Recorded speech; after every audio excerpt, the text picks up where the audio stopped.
que é encontrar uma pessoal que se preocupa com o clima, que está aí na militância. Quando eu recebo o convite da Sara, né, eu até botei Sara do Clima, eu botei o nome dela na minha agenda. Recebi o convite da Sara, fiquei muito feliz e disse, topo, porque eu sempre topo essas iniciativas, né? Eu também estou ainda pró-reitor de políticas estudantis da UES e a gente vem apoiando diversas eventos e atividades dessa natureza, também junto com um projeto chamado Reconectar, que existe na UES, a professora Liz Meire, né, que é ecopsicologia, que é algo muito bacana. A gente vai apoiando, ora pelo mestrado, ora pela pró-reitoria. Tá? E eu fico muito feliz e agradeço. Também fiquei muito feliz em ver que tem cerca de 180 pessoas inscritas aí. Né? Nós vamos dar um apoio para chancelar o certificado do curso. Né? Eu já conversei isso com a Sara aqui nas negociações. Tá? E vamos nós. Eu pergunto a Sara, eu mandei uma apresentação, você faz daí, Sara, ou eu tento fazer daqui? Eu vou mostrar aqui para o pessoal agora. Vou abrir aqui. Que aí baliza as discussões, tá? Quer dizer, a fala, na verdade. Eles vão começar a entender que essa iniciativa começa quando, da minha inquietação, né? Principalmente com agricultura familiar, agricultura de sequeiro, quando moleque, na Paraíba, que eu sou paraibano, né? Quer dizer, eu não nasci em Campina Grande, mas sou paraibano, no Rio de Janeiro, mas fui para lá com 4 ou 5 anos. E sempre me inquietava a história do dia de São José, por que se não chover até o dia 19 de março, a quadra chuvosa não é boa, porque que aí fui crescendo, fui vendo como era difícil compreender nos livros didáticos, né, a história das 4 estações que a gente nunca via aqui no semiárido. Então, todas essas questões me levam a partir do momento que eu saí do curso técnico em telecomunicações, né, e tinha muita afinidade com física, com matemática, a fazer um curso de bacharelado em meteorologia. Né?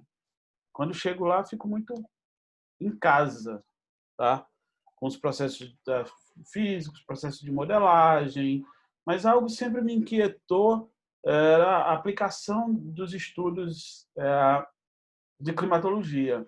E por mais ferramenta que a gente tente desenvolver, e aí eu sou da escola do professor Alexandre Costa, né? Alexandre, na verdade, foi quem me trouxe para o Ceará 20 anos, quase 20 anos atrás, em 2001, tá? Por conta de um estudo de modelagem, que foi a minha dissertação de mestrado. Né?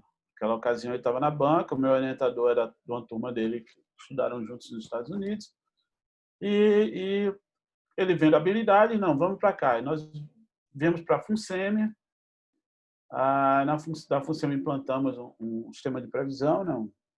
Uma rotina de previsão do clima, e depois fizemos concursos ele fez concurso na UES, eu fiz concurso na UES depois, e estou na UES desde 2002, tá? Trabalhando com essa área. Nunca perdi o vínculo com os meteorologistas, tá? Por isso que estou na Sociedade Brasileira de Meteorologia, ainda no Conselho Deliberativo, tá? Vocês vão ver também que a sociedade precisava atuar muito mais. Eu atuo na sociedade como o elemento que foge da curva, né? O elemento crítico, na verdade, que sempre nas minhas falas na sociedade, eu reivindico uma posição mais clara da Sociedade Brasileira de Meteorologia em relação à climatologia, aos problemas do clima. Né? Para quem não possa não saber, o CNPq, em sua árvore do conhecimento, né, coloca as ciências exatas e da Terra como uma grande área de conhecimento. Tá? Dentro dessa área tem uma sub-área chamada geociências. Aí, dentro das geociências, tem a meteorologia, a oceanografia, tá? E dentro da meteorologia tem a climatologia, tá?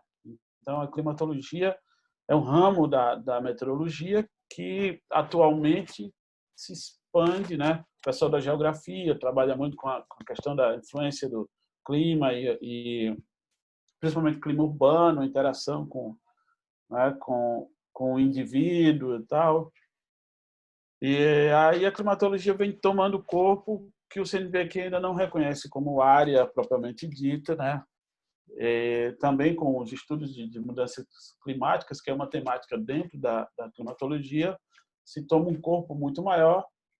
Semana passada, salvo engano, uns 10 dias atrás, eu tive um estudante, né, ainda não terminou a versão final, então ainda é estudante, que fez uma pesquisa, a dissertação dele é a qualificação da publicação das publicações na última década em climatologia, né? E aí inclui mudanças climáticas.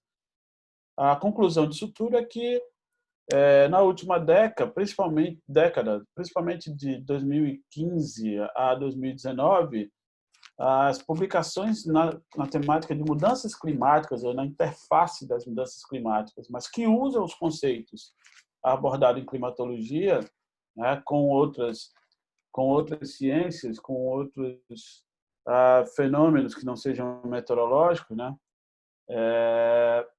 ultrapassaram muito o número de publicações em climatologia ou climatologia aplicada, né?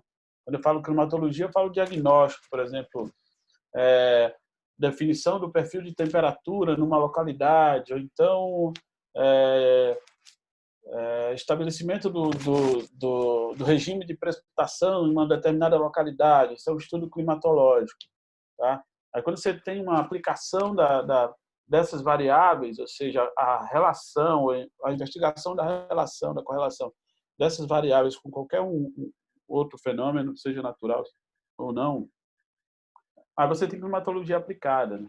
Da mesma forma com as mudanças climáticas. E houve uma disparada assim, na base Scopus, por exemplo, a gente se totalizou cerca de 209 mil publicações, tá? E a grande maioria, mais tipo 80%, são publicações dentro da temática das mudanças climáticas, tá? Então veja só, por que debater o clima, né? Tá? Primeiro, para a gente que está aqui é muito simples. O clima é importante, o clima dita comportamento humano, né? O clima é importante porque tem várias relações com a agricultura, que é o que traz comida para a mesa, né? Com a água, que é o ciclo hidrológico, com as energias renováveis.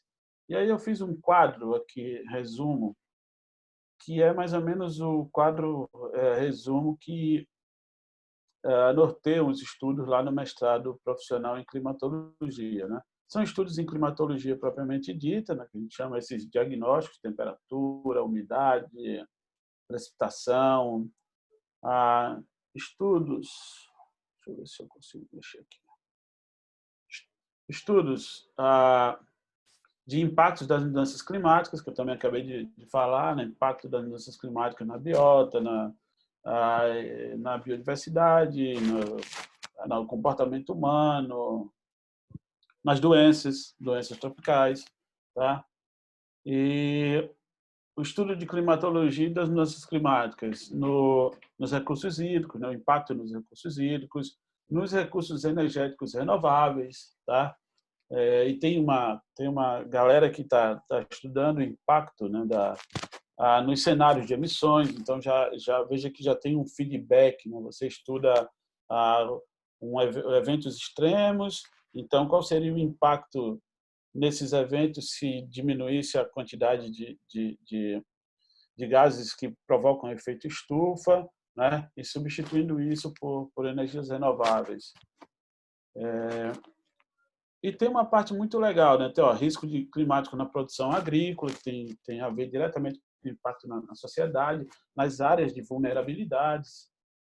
encontra lá estudos com feijão, com fava, a gente está acostumado, né, que é item de primeira necessidade dos nossos irmãos no semiárido. E agora tem um rapaz que está estudando a palma, né? Palma forrageira, que é uma alternativa de comida para o gado em períodos principalmente de seca, né? Tá? E também tem uma área uma turma que estuda prevenção dos desastres naturais, né? Ou seja, a relação da climatologia, dos impactos das mudanças climáticas na prevenção dos desastres naturais. Para a gente, o que é recorrente são secas e cheias, né? Tá? Principalmente aqui no semiárido ou margeando o semiárido, como é o caso das regiões litorâneas. Como é um bom exemplo disso aí é o litoral norte, né, que chama aqui, mas na verdade fica oeste, né, da capital. Aquelas áreas, quando chove, sempre na quadra chuvosa, você tem um efeito, né, de desastres relacionados à chuva, né, a climatologia das chuvas, na cidade de Granja, Caraú, né, por ali, você tem cheias. Então, tem uma galera que é dedicada a esses estudos que saíram do conforto da profissão, né? Na grande maioria são agentes de defesa civil, de proteção e defesa civil, para estudar, né? Já tinha os dados, então vão estudar como é que a gente transforma isso em publicação, com o objetivo de levar informação para a comunidade, tá? E vocês vão ver mais à frente o resultado desse esforço. Além da qualificação, é um esforço, porque os caras trabalham e trabalham muito, e quando você pega o curso na época da quadra chuvosa, se chover, trabalha muito em algumas áreas, se não chover, trabalha muito em outras áreas, né, que é os períodos de seca e tal. Também tem alguns estudos que visam investigar essa relação entre a variabilidade das variáveis climatológicas, impacto das mudanças climáticas com a variabilidade de doenças, né? Tá? Doenças tropicais, arboviroses, né? Ultimamente, no encontro aí do CICLA, que vocês vão ver também lá na frente, que é esse centro internacional, apresentou-se um trabalho desenvolvido no curso que relaciona as variáveis climatológicas com a proliferação do mosquito, né, que você consegue inferir, usando técnicas matemáticas, o número de casos de arbovirose, né, dengue e febre chikungunya. Tá? Esse estudo é um também que vai ser apresentado agora em Portugal, no Congresso de Risco, né? E aí na temática de riscos climáticos, foi selecionado para ser apresentado. Sendo que, na verdade, um dos modeladores desse cenário da relação entre as variáveis climatológicas e as arboviroses é o lixo, tá? E uma das conclusões do estudo é o seguinte: quanto mais lixo se tinha na cidade, maior número de casos se teve de arboviroses, né? Maior proliferação do mosquito, independente se choveu acima ou abaixo da média histórica, tá? Foram 5 anos, acho, de estudos, de estudo de caso, mas já dá um indicativo legal que, olha, a sociedade precisa preservar, né? Precisa cuidar do seu lixo, né? Do lixo que produz, precisa reciclar, precisa cuidar dos recicladores, né? A gente precisa de uma rede de cuidados que também vai chegar no clima. Tá? Por favor, passe aí o slide, por favor. Então, aquilo que eu estava falando para vocês. Estudo da relação entre a variabilidade dos índices de vegetação e temperatura da região nordeste do Brasil. Então, esse é um estudo climatológico, né? Tá? As variáveis climatológicas. Como se comporta o índice de vegetação ao longo do tempo. Tá? Então, todos esses estudos são de dissertações do ano passado, se eu não me engano. Tá? Que saiu no número especial da Revista Brasileira de Meteorologia. Essa revista é gratuita, tá? É fácil de achar, é só botar RBMet no Google que se acha. E tem vários, mas muitos artigos, a revista já tem mais de 20 anos, tá? Sobre essa temática de climatologia. Então, veja por que estudar o clima, né? Porque tem a influência na vegetação, tá certo? Então, nos índices de vegetação. E essa vegetação tá intimamente ligada com a condição até a condição de pobreza das nossas famílias no semiárido, né? Porque se você tem seca, o índice de vegetação com certeza é menor e aí você tem uma menor safra, principalmente da agricultura sequeiro, tá? Um outro estudo, a resposta adaptativa de melipona, né? Melipona é uma abelha, então é algo que está em voga também. Tá? Então, por que estudar o clima? Porque tem a influência na fauna além da flora. Tá? E esse estudo é interessante, porque o professor Arnóbio, né, Arnóbio Barreto, que é geógrafo, é especialista nessa área aí, cactário, esse tipo de coisa toda, e orientou o Genevani, tá? E eles montaram diversas colônias num sítio e começaram a reproduzir cenários possíveis, né, de mudanças climáticas, ou seja, para investigar a termorregulação da colônia, né? Aumentavam a temperatura, tá? Aumentavam a temperatura, colocavam no sol, né? Outra embaixo das plantas, e aí eles variaram cenários para investigar a termorregulação das abelhas, né? Que vocês sabem que a população das abelhas tá diminuindo e muitas espécies com risco de extinção, né? Por conta também do uso de agrotóxicos, tá?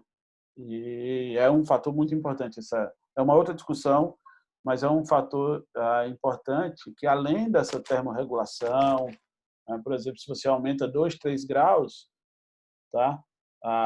O comportamento forrageiro da colônia de abelha ele diminui. Se diminui, produz menos pólen, produz menos mel, não vai produzir outras colônias, e aí por aí vai. Tá? Tudo isso tá descrito lá nesse estudo. Por favor, Daniel. Tá, aqui tem a ver com o estudo da relação das mudanças climáticas com energias renováveis, né? A contribuição de sistemas fotovoltaicos conectados à rede para a redução de CO2 no estado do Ceará, tá certo? Então, também partindo de uma demanda profissional, a professora Lira é da Federal do Piauí, a Larissa, essas três foram estudantes, mas a Larissa é do CHESF, é da CHESF, na verdade, é da CHESF. E dentro da CHESF, na discussão, ela resolveu sair um pouco e fazer mestrado, tá? Então, esse tipo de estudo visa identificar, olha, quanto é que a gente deixa de emitir de CO2 para a atmosfera se a gente substituir, né, parte da matriz energética por sistemas fotovoltaicos, tá? E se a gente deixa, qual é o impacto positivo que isso pode ocorrer, tá certo? Então, são respostas que vêm sendo dadas ao longo desses últimos anos com alguns artigos do professor Marcos e alguns colaboradores. A influência de variáveis meteorológicas na prevalência das doenças transmitidas pelo mosquito Aedes aegypti. Então, é o que eu falei para vocês. Na verdade, esse é o primeiro precursor esse, no curso, né? Tá? O professor Roberto Alain, que esse é da Paraíba, fez doutorado nessa área, né? se eu não me engano, acho que com orientação francesa, ou foi na França, não tenho muita certeza.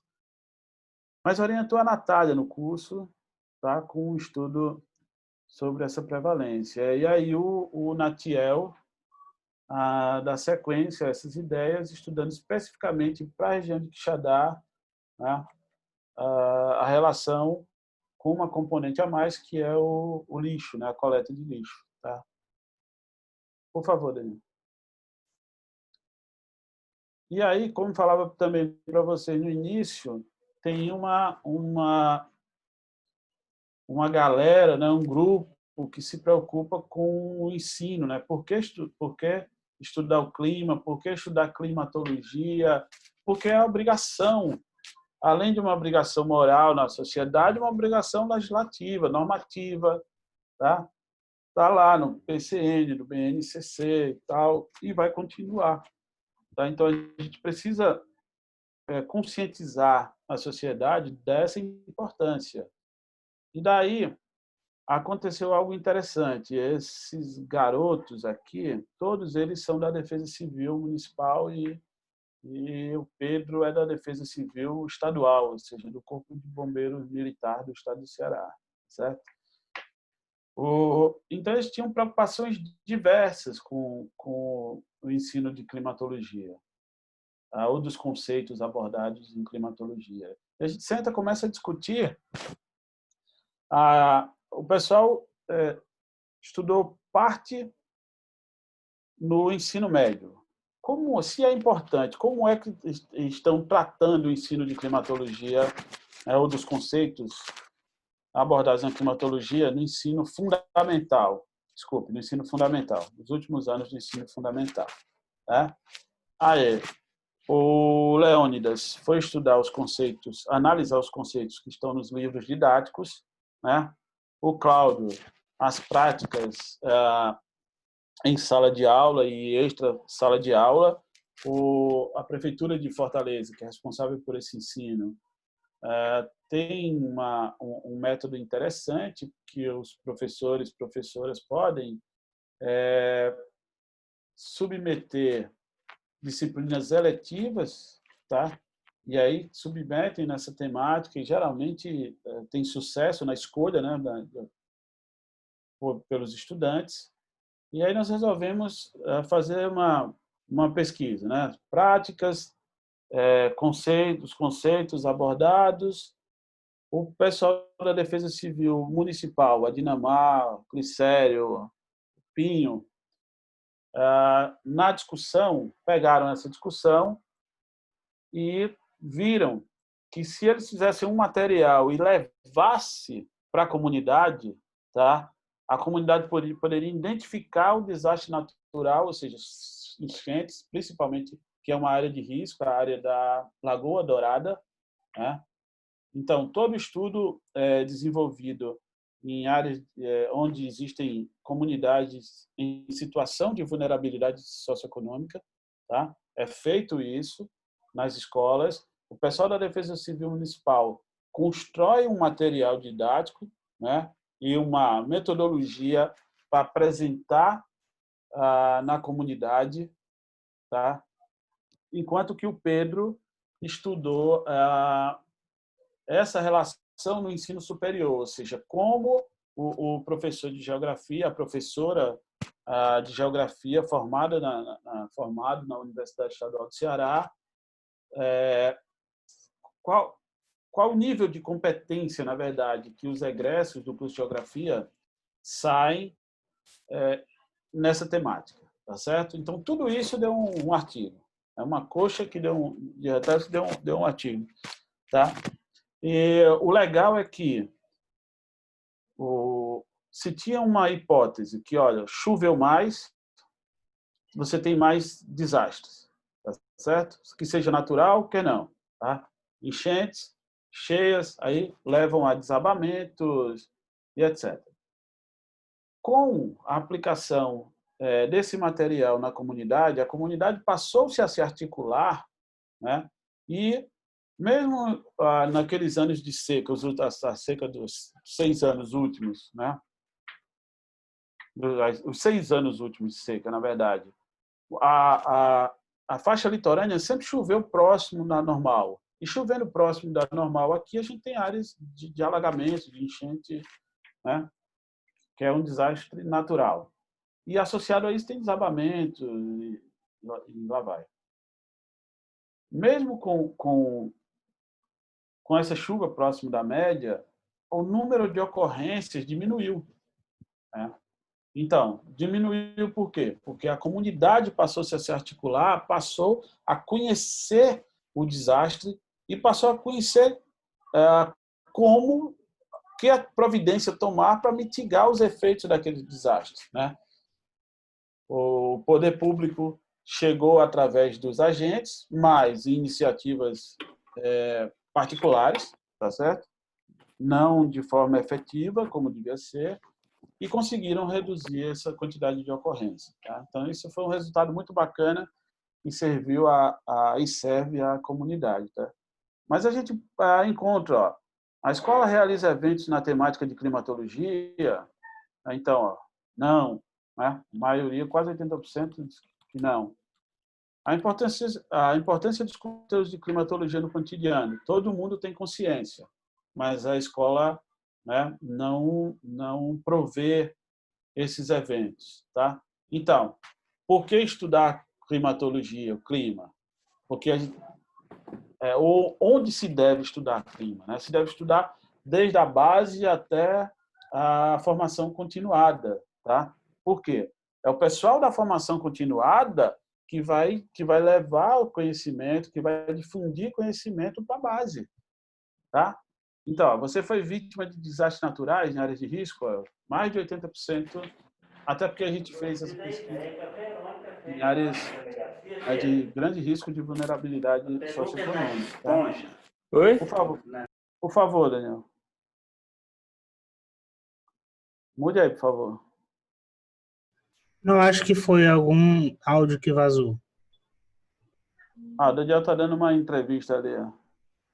Não, tá não. Não, Por favor. eu tô dizendo que eu acho que foi algum áudio que vazou, aí por isso fez o barulho. Não, por favor, mude aí. Estava na sequência.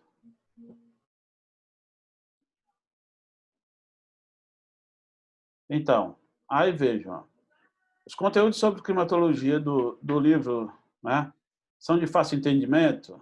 Não. Né? Então, por isso a importância da gente estudar o clima, estudar os conceitos ligados à climatologia, para que a gente possa conscientizar na base. Aí perguntamos aos professores, né? Essas tem várias perguntas respondidas lá no artigo. Preparados para ministrar a disciplina de climatologia? Não. Tá? Então, por isso, mais uma vez, é importante estudar, é importante se qualificar, é importante o que a gente tá fazendo como pós-graduação. Se for o caso, nós vamos abrir especialização. Temos aí algumas barreiras, né? Mas isso é outro assunto, tá?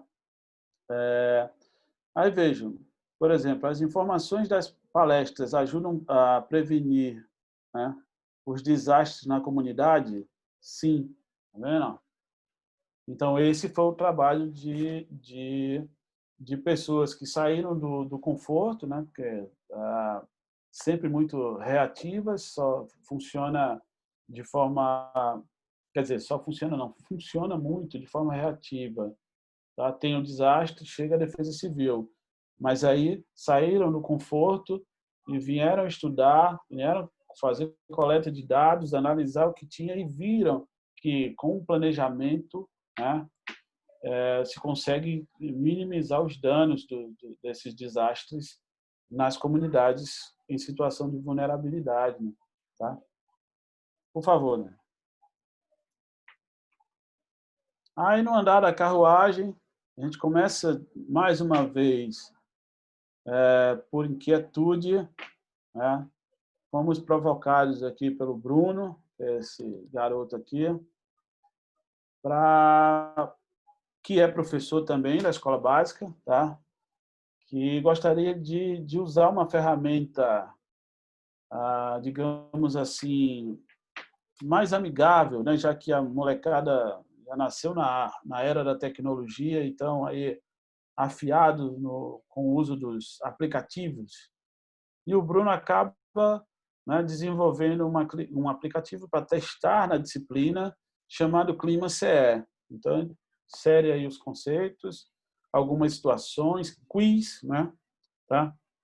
E, na verdade, esse aplicativo já era para ter andado um pouco mais. Ele defendeu a dissertação, vai publicar agora no artigo, e era para ter andado um pouco mais, mas aí falta financiamento para que a gente lapidasse, né, o aplicativo. Foi feito em parceria também, é tudo em muita colaboração.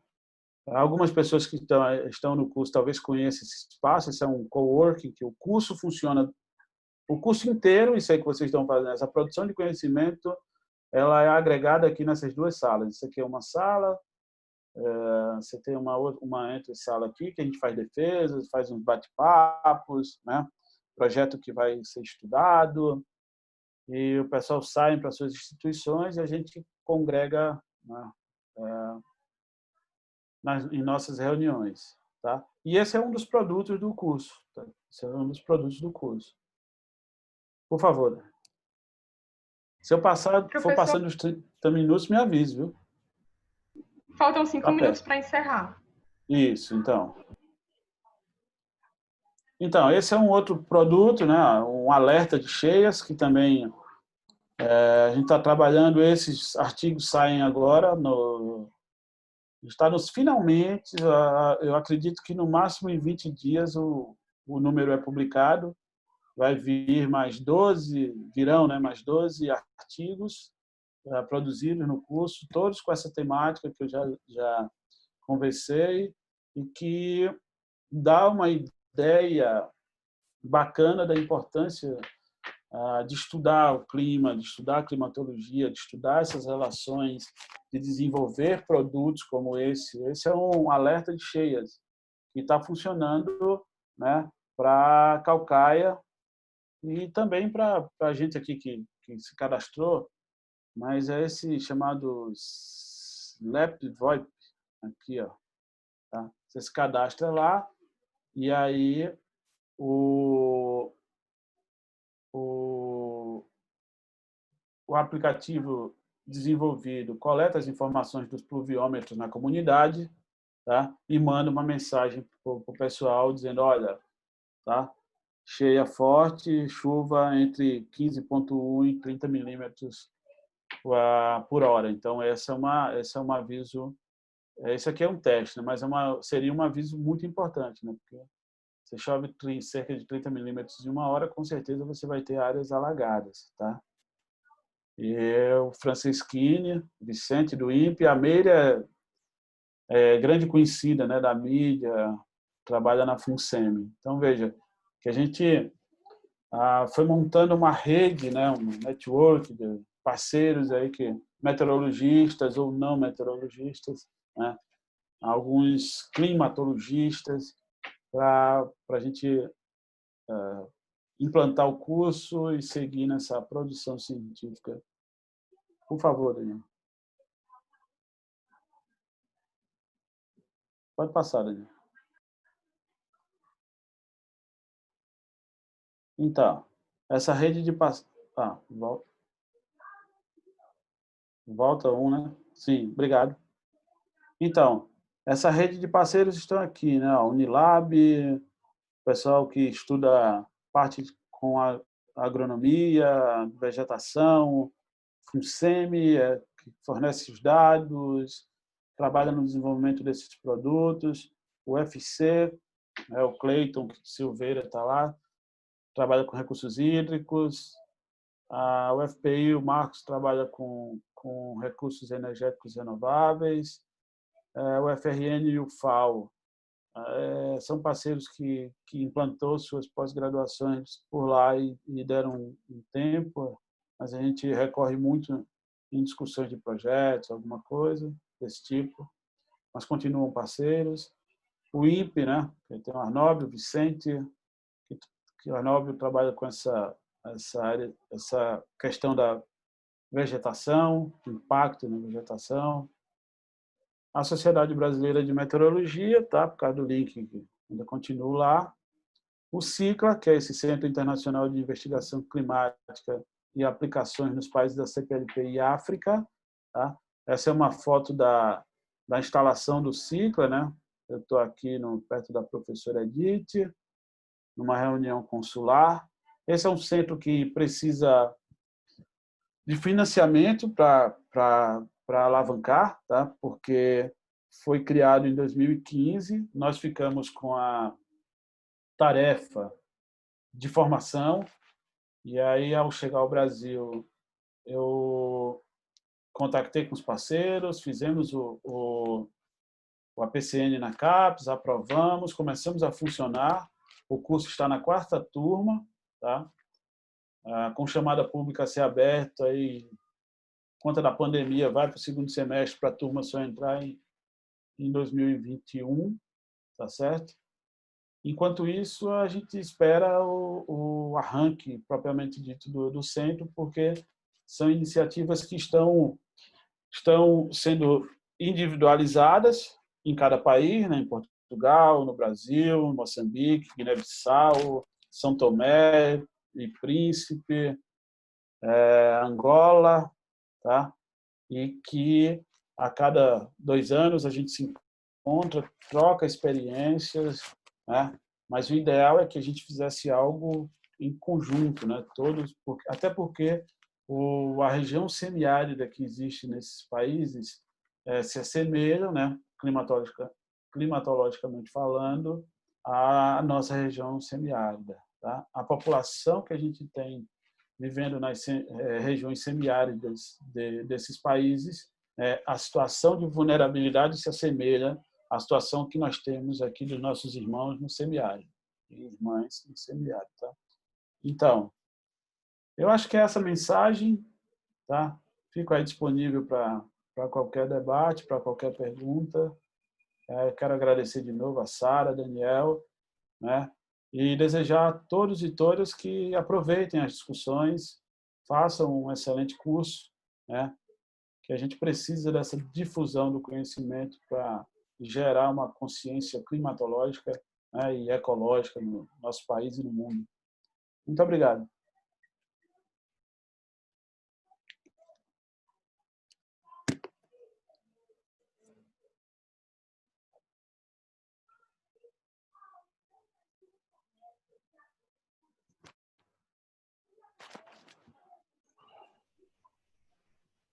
Tá contigo, Sara ou Daniel?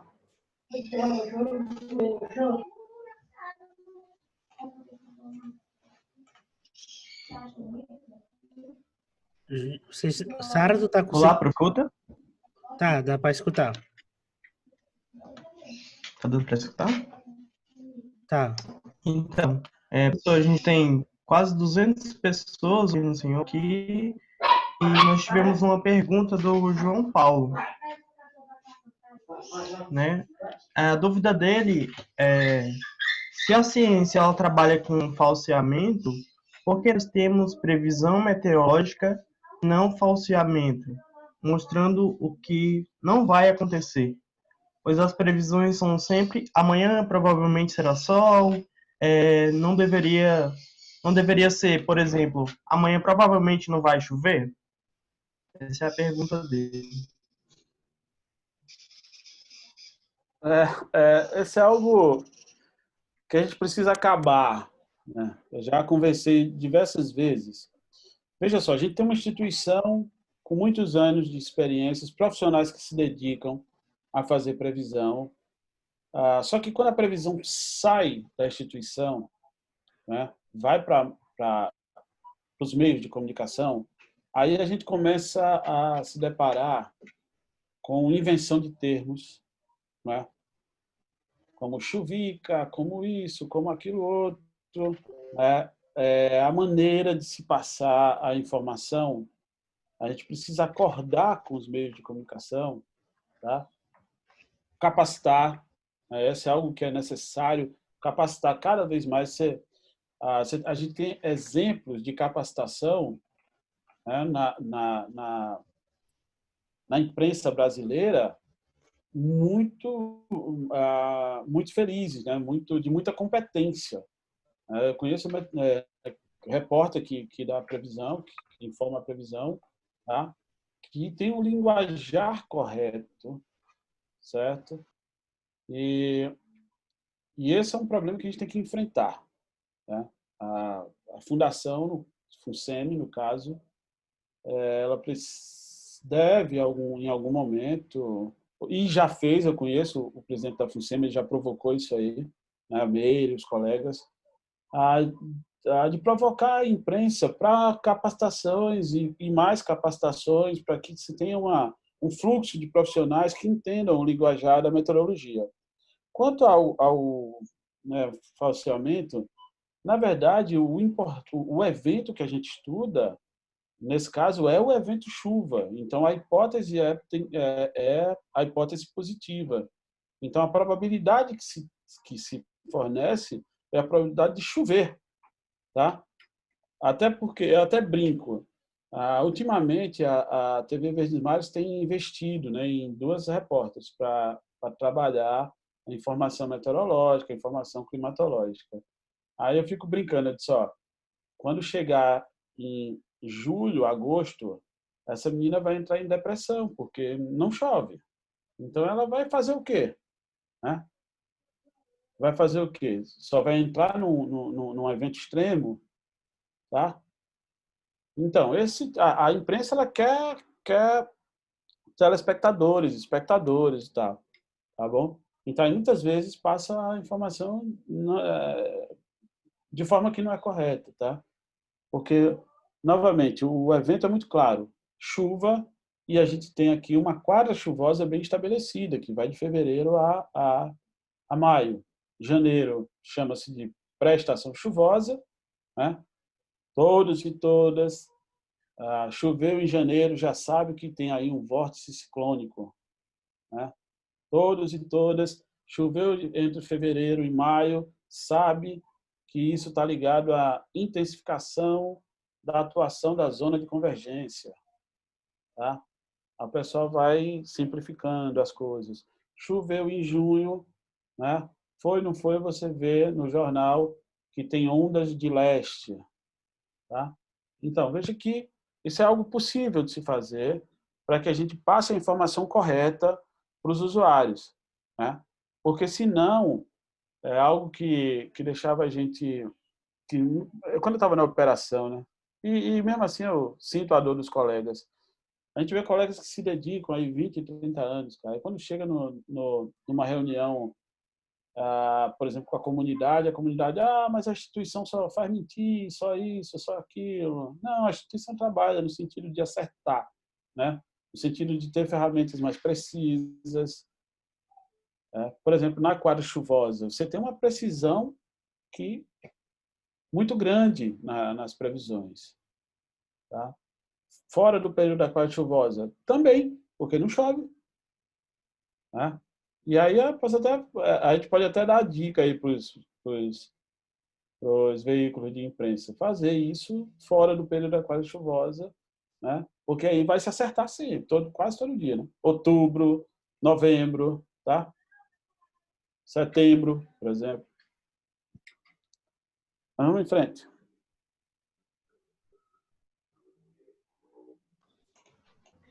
Pronto. As próximas perguntas vão ser feitas no final do espaço. Então, se o professor Emerson puder continuar com a gente aqui, no final todo mundo vai responder as perguntas juntos, certo? Queria Posso? agradecer queria agradecer a presença do professor Emerson. Foi muito rico ter você aqui nesse espaço com a gente. E vamos para o próximo convidado. Então, o professor Emerson, se puder, continuar aqui com a gente, que no final a gente vai ter essa troca ainda de perguntas, certo? Muito obrigada, professor. Vamos agora dar sequência com o próximo convidado, que é a Janaína Genipapo. A Janaína está aí? Se puder, já pode ligar o microfone, a câmera e participar com a gente. Pronto. Todo mundo está me ouvindo? Sim.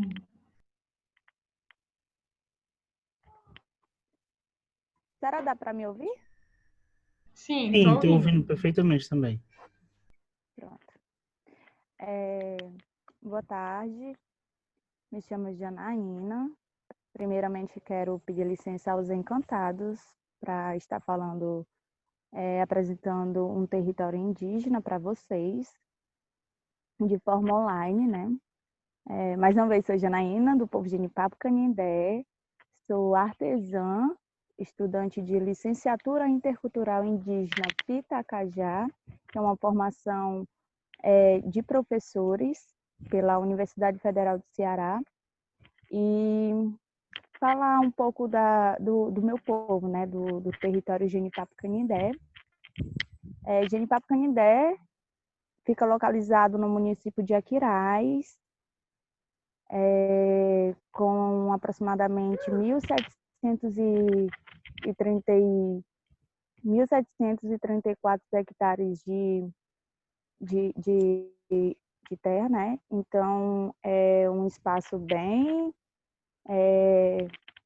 grande, onde ocupa mais ou menos, hoje, umas 500 pessoas indígenas e algumas não indígenas, né? Que a gente costuma chamar de porceiro. E território indígena Genipapo Canindé tem sua tradicionalidade, né? Tem seus momentos de luta. E quando fala de luta, em relação à preservação do território. Quando se fala de território, é justamente a terra, né? Que é cuidar de nossas terras de um modo coletivo. E a luta tem dado início em 1980, né, quando o cacique Odorico ainda estava atuando no cargo enquanto liderança. E aí, em 1995, a liderança já foi passada para Cacique Pequena, que é a primeira mulher indígena da América Latina, e onde tem essa reverência, né, enquanto mulher de luta, mulher que preserva o seu território e tem passado bastante conhecimento para a juventude, para as mulheres, para os homens, né, que a luta ela é unificada. E aí a gente tem duas festas tradicionais. Essas festas elas estão interligadas ao território, né? A primeira festa é Marco Vivo, a festa da Iburana. Não sei se alguém já participou, coloque aí nos comentários se sim ou não. E a festa do Marco Vivo, ela tem o objetivo de comemorar a delimitação da terra, né? Que por tantas lutas que a gente enfrentou, que a gente conseguiu a vitória contra a luta da Ipioca. Não sei se vocês chegaram a conhecer, né?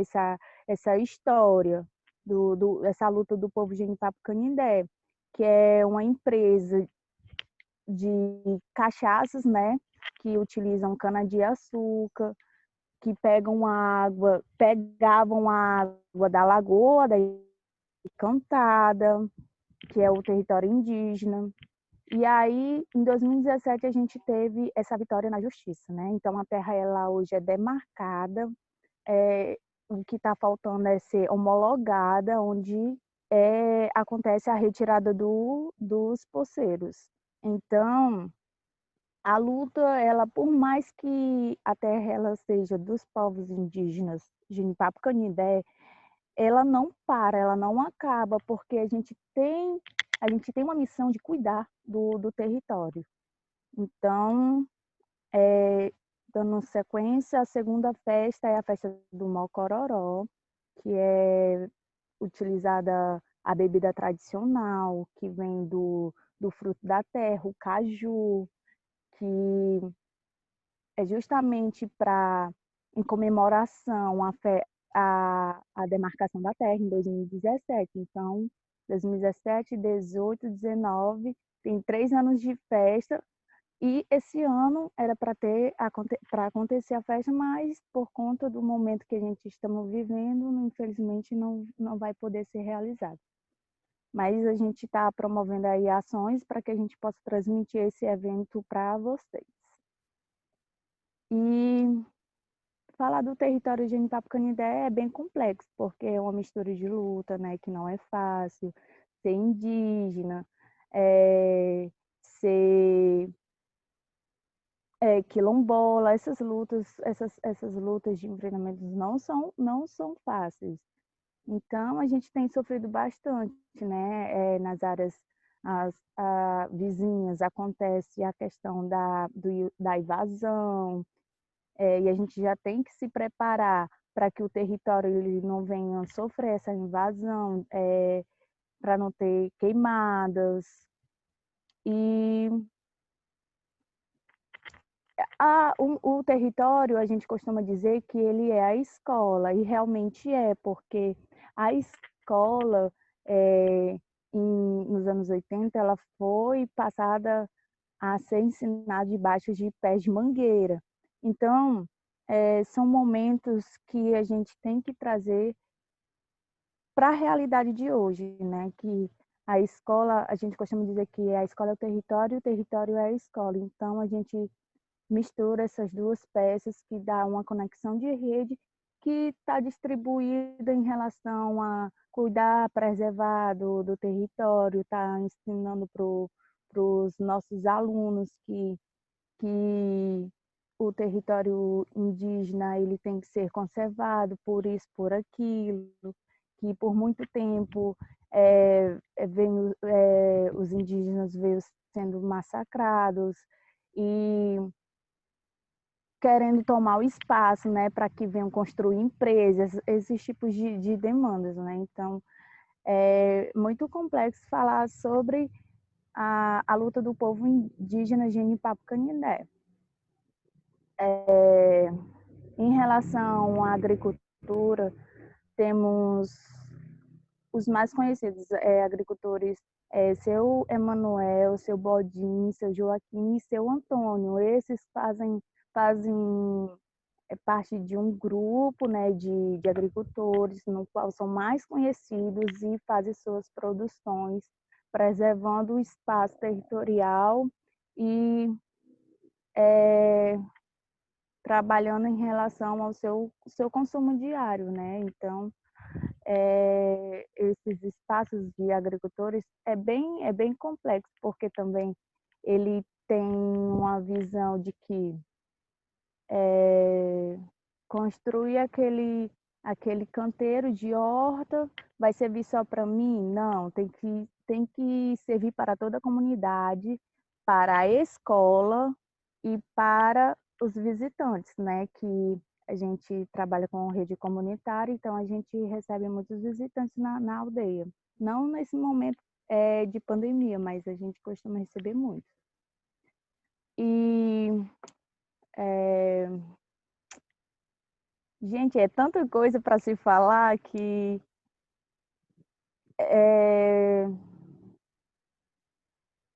como é que eu posso dizer? É tanta coisa para se falar que a gente acaba que dando uma travada, porque a gente pensa, né, naquele momento que a gente viveu de luta. Então, é bem difícil falar sobre território indígena. Mais fácil mostrar, né? Porque mostrando todos vão ver a realidade, como é que tá, como é que funciona a questão de preservação da natureza, como é que está nossas matas, nossas lagoas, porque temos várias lagoas e as dunas. Então é basicamente isso. Sara? Sara? Oi. Ai, é sempre muito bom te ter com a gente, Janaína. Eu até tava pensando aqui que dá uma aquecida no coração, assim, te ver e te ouvir também. Você é uma pessoa muito inspiradora E é um prazer te ter aqui e conhecer mais. Assim.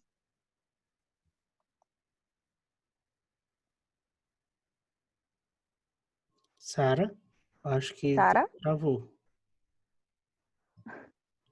Acho que a internet dele deu algum problema. Sara, tu consegue escutar a gente? Sara?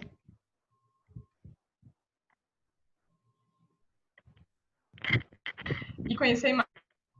Sara, tu tá travando.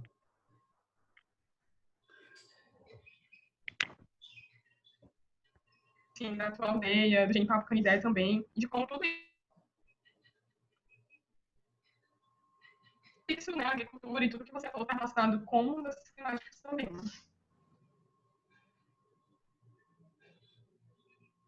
Sara?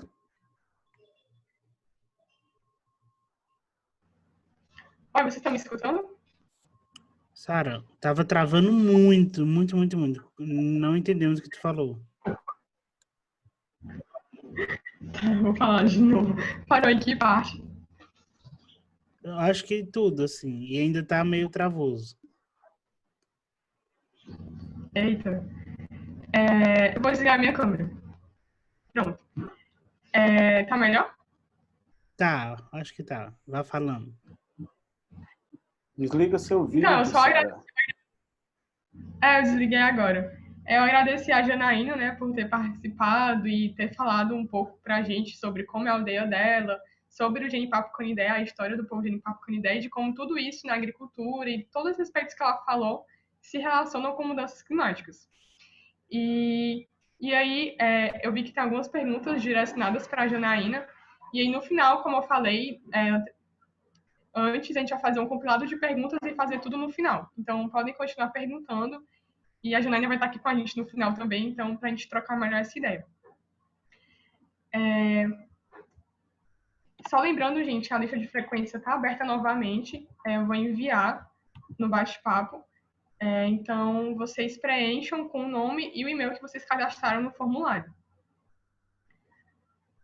Tá melhor de me escutar? Tá bem melhor. Inclusive, só para complementar, quem já respondeu, não responda de novo, que é para não dar problema. Isso. Então, dando prosseguimento ao espaço, gostaria de convidar o Luiz Freire, que é o nosso próximo convidado, a falar e também expor um pouco da sua realidade e sobre o tema. O Luiz disse que está sem tela, então não tem problema, Luiz, pode ligar o microfone e falar com a gente sem o vídeo mesmo. Deu certo aqui. Pronto. Estão me ouvindo, pessoal? Sim, bem-vindo. Boa tarde a todo mundo.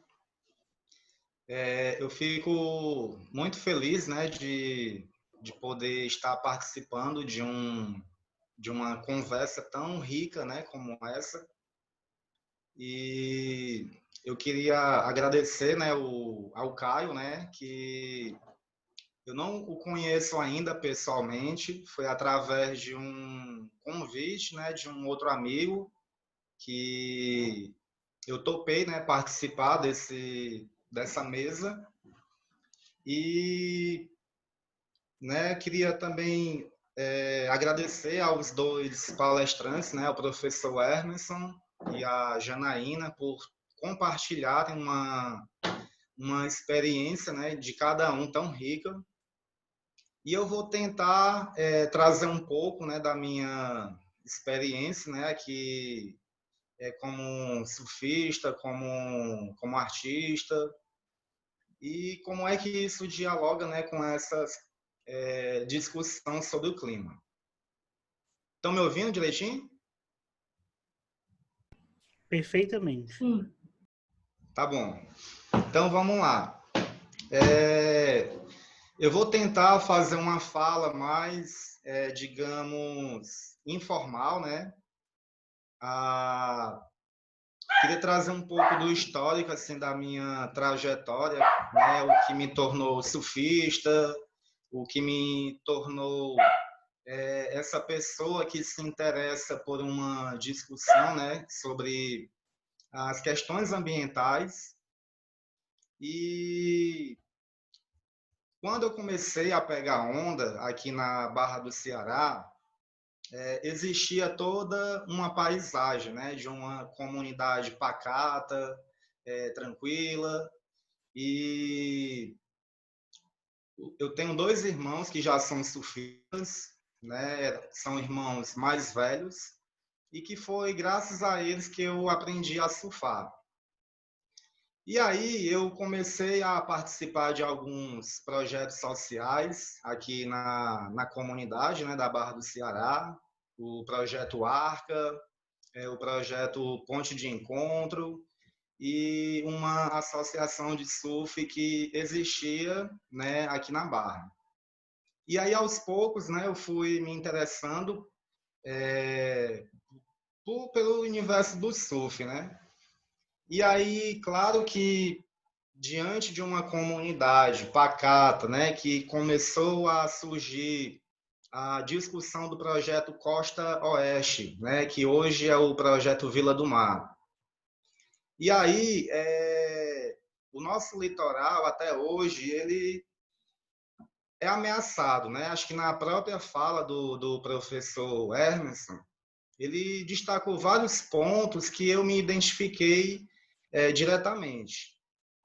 E a partir dessas transformações, né, da localidade em que eu morava, grandes obras que chegam na nossa cidade, sem nenhum diálogo com a comunidade nativa, eu fui presenciando algumas experiências, né, de construção, né, de paredões, avanço na faixa de praia, e que, consequentemente, iria interferir nesse habitat, né, que é o mar, o qual eu me identifico. E aí, eu comecei a participar de uns trabalhos em parceria com o SESC, com a Aquasis e com a própria Rede Cuca, né? E eram trabalhos, né, voltados para educação ambiental aqui no Rio Ceará. Eu não sei se alguém aí já teve a oportunidade de conhecer o projeto Conversas Flutuantes, o próprio Encontro Sesc Povos do Mar, né, que esse ano, né, vai fazer 10 anos de atuação.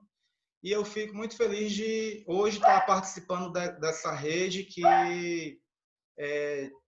debate sobre o litoral, né? E o surf é essa modalidade que também tem tudo a ver com a questão do clima.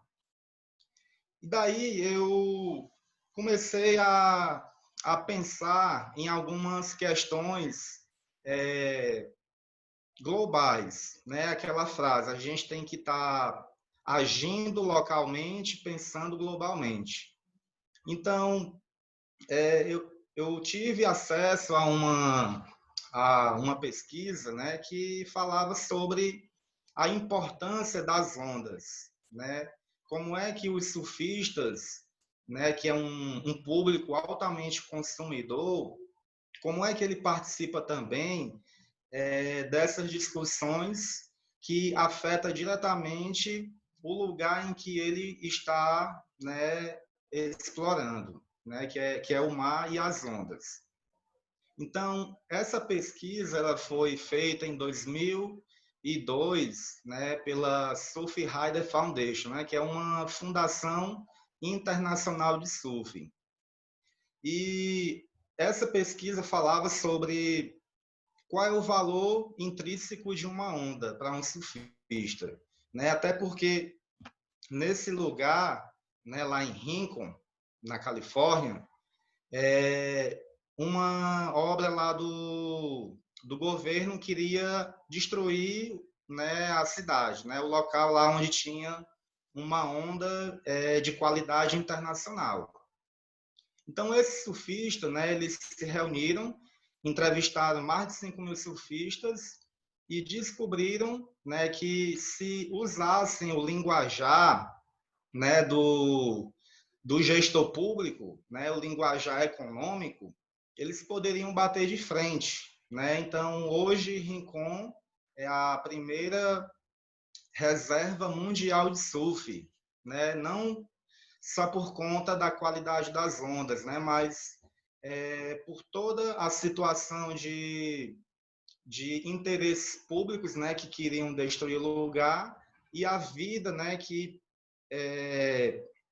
existe, né? Nessa região. E ano passado, aqui no Brasil, lá em Santa Catarina, na Guarda do Embaú, foi reconhecida a primeira reserva mundial de surf, né, do Brasil. O que isso tem a ver, né? Isso mostra que uma parcela, né, de surfistas estão preocupados, né, com a discussão global do clima, né, e o comportamento desse surfista engajado com uma causa social. Então, isso me instiga, né? Me motiva a continuar a fazer alguns trabalhos aqui onde eu moro. Diferente do professor Hermes, né? Que ele colocou aí coisas muito bem colocadas, né? Dentro do linguajar e de uma vivência acadêmica. Esse tema me interessa como digamos, uma questão pessoal, né? Uma questão não formal, né? E aí eu tento utilizar as minhas experiências, né? Como professor de artes visuais, né? Trabalhando com fotografia e vídeo, para trabalhar também dentro do meu espaço de sala de aula, né? Porque atualmente eu sou professor da rede de ensino de Fortaleza, né? E aí eu tento também trazer essas questões, né? Como é que eu vou trabalhar o ensino de arte dentro do meu ambiente de ensino, né? Trabalhando também a importância do clima. E aí a minha vivência como surfista, né, tenta trabalhar nesse diálogo. Então, quando a gente olha a nível mundial, o Brasil hoje ele é o que tem o maior número de surfistas, né? Ou seja, de praticantes. Em 2016, teve uma pesquisa de uma associação internacional de surf, né? Que é chamada ISA. E aí ela fez um mapeamento, né? Que no mundo inteiro existia mais de 23 milhões, né, de praticantes de surf. Só que em 2018, em uma outra pesquisa, apontou que existia mais de 40 milhões de surfistas, né, praticantes. E aí, se a gente for pensar nesse quantitativo a nível mundial, tendo o Brasil como o líder, né, de praticante, a gente vai ver que a participação desses surfistas ainda é muito passiva, né? É muito distante. Então, é uma crítica também que eu faço, né? A esse público ao qual eu pertenço, né? Que falta ainda, né? Muita participação, muita vivência, né? Desses surfistas, de colocar o peito, né? Para discutir, né, de tentar debater também as políticas públicas, né? E uma coisa que o professor colocou, o professor Hermes destacou aí, a questão do impacto, né, que a ação humana causa nesses ambientes, né? E aí o surf, né, a produção, né, que está no meio do surf é altamente poluente. Se a gente for pensar numa produção de prancha, né, trazendo um pouco mais o linguajar técnico do surf, uma prancha de surf, uma parafina, tudo que que a gente também está vestindo essa roupa, tem um nível, né, de poluição, um nível de gasto de água, de componente químico, que o destino vai ser no mar. Então, a gente também precisa discutir, né, qual é o futuro, né, da prática do surf? É só ter o maior número de praticantes, ou esse praticante ele tem que dar uma contrapartida muito maior do que a sua forma de explorar o mar, né? De explorar as ondas.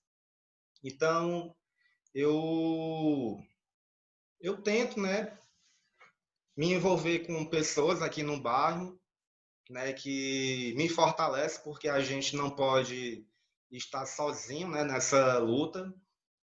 E graças a Deus eu encontrei pessoas, né, que me fizeram ter essa participação, né, não somente na arte, nas questões ambientais em si, mas como na atuação de educador, né? Porque ser educador não é a gente só dizer que é por ser, mas é a nossa prática, né? E aí eu trago uma referência da minha área da arte, que é uma autora que vai falar sobre a pesquisa viva, né? O que é essa pesquisa viva?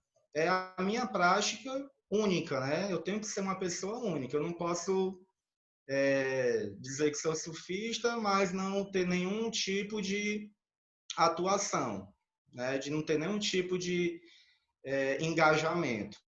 Então, quando a gente olha o surf, né, no nosso litoral, a gente já percebe o quanto que as mudanças climáticas, né, o avanço, né, do nível do mar tem causado uma transformação muito rápida na paisagem litorânea. Se a gente for olhar ali para a Praia do Icaraí, a gente não reconhece mais, né? O que era a Praia do Icaraí há 20 anos atrás e hoje. Aqui na Barra, por exemplo, né, eu que já moro aqui há mais de 30 anos, tenho 31 anos, eu nasci e me criei aqui, então é uma paisagem que a todo instante está se transformando. E aí a gente não pode estar só assistindo, né? E eu reforço as palavras da Janaína, né? Que são essas lutas sociais diárias que a gente tem que estar fortalecendo cada vez mais. Então, eu acho que é isso, né? Eu não criei uma apresentação, nem um roteiro, mas eu vou ficar aqui para responder as perguntas, né? Então, mais uma vez, eu agradeço aqui o momento, né, de poder compartilhar um pouco da experiência. Estou um pouquinho nervoso aqui, mas faz parte. E é isso. Obrigado, pessoal.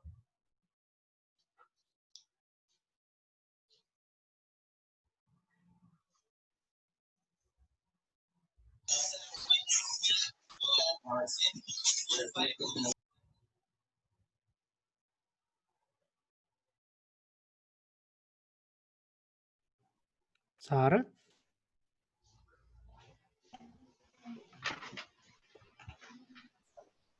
Opa, Ah, pronto.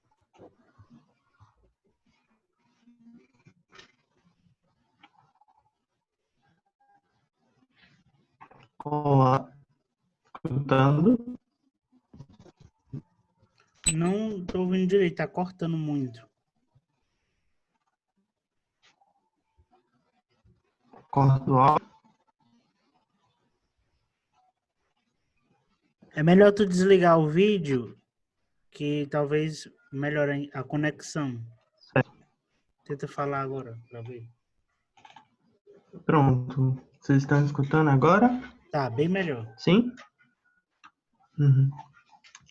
Então vamos prosseguir com as perguntas. Tem uma pergunta do Rodrigo Passos para o professor Emerson.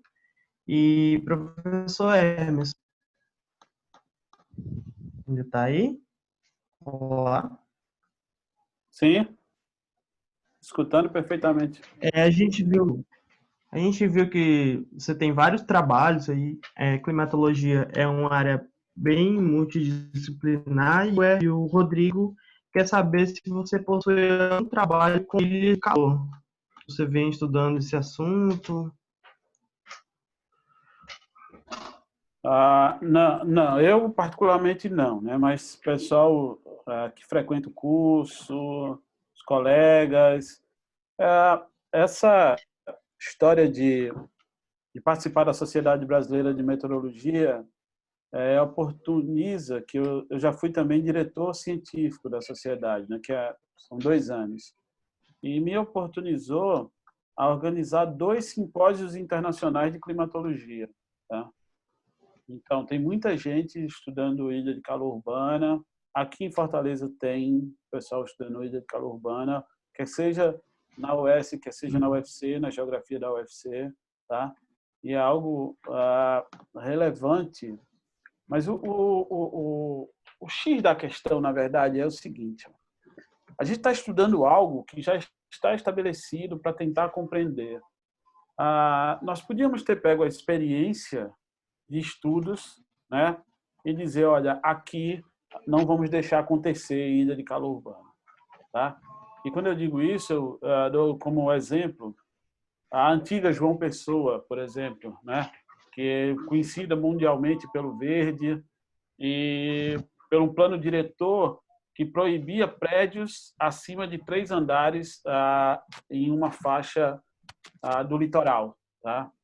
Então, dava todas as condições naturais de ventilação, né, de luz, para quem morava por ali por perto, e você não tinha a ilha de calor urbana, pouco asfalto, tá? E agora, o que é que a gente faz? A gente faz correr atrás, a gente corre atrás para entender esses fenômenos e tentar direcionar políticas públicas, ou pelo menos nortear os tomadores de decisão, para que não se faça isso também nas áreas que ainda não se tem, né? Porém, o capital especulativo, né, na nossa sociedade, ele muitas vezes se sobrepõe a isso, e aí o pessoal faz mesmo prédio, tasca asfalto. Eu vejo umas ruas aqui, me impressionava quando eu cheguei há 20 anos atrás, umas ruas estreitas e tudo asfaltado, tudo coberto com solo, tá? Isso é muito preocupante. Mas tem sim, querido, na literatura tem muitos estudos já sobre ilha de calor urbana aqui no Ceará e particularmente em Fortaleza, tá? Eu só queria aproveitar para também mandar um abraço aí para a Janaína do Povo de Genipapo, Canidé, e para o Luiz Freire, e dizer que nós, Universidade Estadual do Ceará, tivemos o maior prazer e temos em diplomar os mestres da cultura popular cearense. Nós fornecemos um título a eles chamado Notório Saber em Cultura Popular Cearense, aos tesouros vivos da cultura popular cearense. E uma desses tesouros é a Cacique Pequeno, né? Até agora, os 80, se eu não me engano, eu fui o relator dos 80 processos, né? Tenho a maior gratidão por isso, por ter tido essa oportunidade, e estava lá quando nós entregamos o título à Cacique Pequena. Mande um grande abraço para ela, Janaína, por gentileza, tá? E para a universidade foi uma alegria muito grande. E o Luiz, o que eu tenho a te dizer, Luiz, é que a inquietude que nos rodeia faz com que nós desenvolvemos um estudo sobre o avanço do mar na prainha do Canto Verde, né, em que a defesa de dissertação foi na comunidade, né? Então, nós precisamos cada vez mais levar a ciência à comunidade dessa forma, para a comunidade saber que é possível, para se inserir, né, para dialogar sobre ciência, tá? E aí quando você fala nisso aí, na surfista, tal, aí eu fiquei me lembrando, eu digo, esse vai ser um futuro aluno do mestrado, porque tem ideias maravilhosas, assim, como arte, né? Peça teatral. Eu escrevi uma em 2005, que era O Caminho das Águas na Natureza, falava do ciclo hidrológico e tal, né? Então, é possível sim, Luiz, fazer isso e deve-se fazer, né? Obrigado. Pronto, professor. Tem mais algumas perguntas aqui. A pergunta do Amadeus Aranza, ele gostaria de saber se poderiam criar um alerta para o clima, como ele vê já em outros estados, como em Santa Catarina, né? E em conjunto com a Defesa Civil, FUNSEMI e outros órgãos, né? E se você teria alguma sugestão para isso? Boa tarde, queridos Aranzas. Aranza é um militante aí da Renner, né, da rede dos radioamadores, que são voluntários, né? São voluntários. Eu estou devendo lá, né, Zaranza? Porque o tempo não está dando, mas um dia eu vou participar mais ativamente. Sobre alerta, institucionalmente, quem fica responsável por esses alertas é o CEMADEM. Nós tentamos implantar um CEPED aqui, né, um Centro de Estudos e Pesquisas em Desastres Naturais. Eu fui a Santa Catarina, Florianópolis. Eu fui em Florianópolis, na verdade. Conheci o CEPED, dialoguei com o pessoal, preparei toda a documentação, né, uma articulação com o pessoal do Corpo de Bombeiros, com o FUNSEMI, tudo direitinho. Quando chegou na Secretaria de Segurança Nacional, na época, eles barraram com o argumento de que se teria um CEMADEM aqui no Ceará. Então, não se criou esse CEMADEM e os alertas que temos hoje aqui é do CEMADEM Nacional, é do Instituto Nacional de Meteorologia. Essa ferramenta criada pelo Francisquini e o professor Vicente, lá do INPE, é uma ferramenta de alerta, né? Foi desenvolvida dentro da FUNSEMI, mas o nosso papel enquanto instituição é criar, desenvolver, né?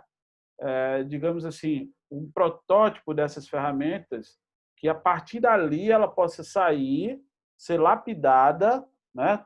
Tomar uma cara comercial e ir para a sociedade. Tá?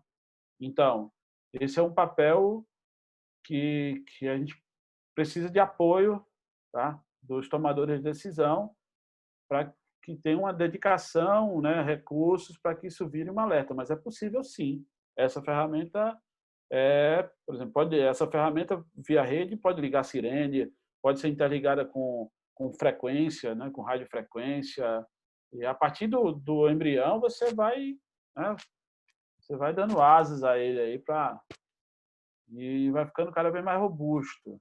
Mas para isso é preciso de um investimento, tá bom? Tá certo. Tem aqui mais duas perguntas para o professor. Uma sobre a inter-relação climatológica entre os biomas brasileiros e a importância do cerrado como regulador na disponibilidade de água, se você tem algum estudo que possa compartilhar sobre isso.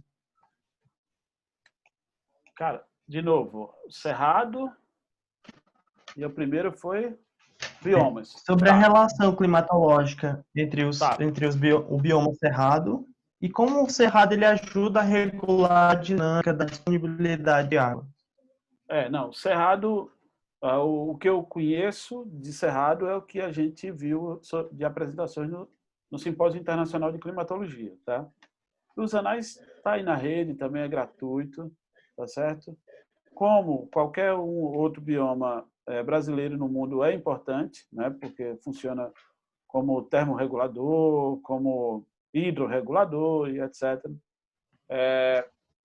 Se tem no curso estudos com a Caatinga, que é com o professor Arnóbio, inclusive desde que ele estava no Instituto Nacional do Semiárido, que nós desenvolvemos uma cartilha um boletim chamado Mudanças Climáticas e o Semiárido Nordestino, né? Esse aí eu tenho, mas é algo muito técnico. É algo técnico, foi publicado pelo Instituto Nacional do Semiárido, tá certo? Mas no Cerrado, aqui não, no curso não me lembro, tá? Eu não lembro. O que mais? Certo. Temos mais uma pergunta feita pelo André. Ele queria saber se você pode falar um pouco mais sobre como chegar à conclusão de como a questão do lixo tem impactado os problemas ambientais, no caso aí relacionado com as doenças, né? Com arboviroses, né? Cara, Isso. foi algo assim, de início, se leva sempre como o pessoal está estudando agora, a relação entre a tuberculose e as variáveis climatológicas, tá? Aqui em Fortaleza. Inicialmente, a relação da chuva e os casos de arbovirose. Tá? Então, aí chega o Natiel, que é biólogo e é professor substituto lá na FECLESC, em Quixadá, dizendo que tinha esses dados e queria fazer esse estudo e tal. E, coincidentemente, ele começa a conversar e fala que quando plota uma curva, a gente analisando, ele fala que naquele período houve uma transição política no município e que não tinha coleta de lixo. Tá? Não tinha coleta de lixo. E aí a gente coloca o lixo na modelagem. Quando você coloca o lixo, que eu estou falando lixo, é lixo que junta a partir de 1 milímetro, uma lâmina de 1 milímetro de água, né? Um copo, alguma coisa desse tipo. Então, aí ele tem as fotos da época, né? Que não se tinha coleta, não estava sem coleta na cidade de Quixadá. Então, a conclusão do estudo dele foi que a componente lixo amplificou a proliferação de mosquito e, consequentemente, né, os casos de arbovirose no período que ele estudou, tá certo? Então, tanto que tem períodos que, quando volta, né, resolve-se a crise política, porque eu não me lembro muito bem qual é o período, mas é nessa década. Resolve uma crise política, a coleta retorna, vai para um lixo sanitário, os casos dão uma caída e fica dentro da normalidade, né, do esperado, da quantidade de casos de arboviroses. Tá? É um estudo bacana o que ele fez na dissertação de mestrado. E mostra que há necessidade da coleta, da reciclagem, né? Tá certo? De se tratar o lixo como se deve, tá? Para que se tenha o menor impacto ambiental possível. Muito obrigado, professor Emerson. Se tiver mais alguma pergunta, Joga, o pessoal está mandando mais.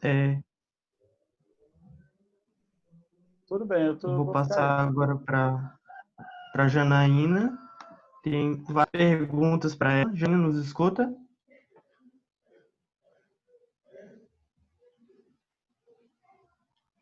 Oi, Janaína.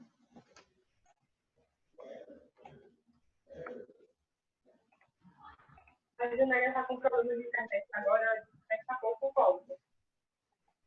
Pronto, então vou passar para outras perguntas que tem para o Emerson aqui, professor Emerson.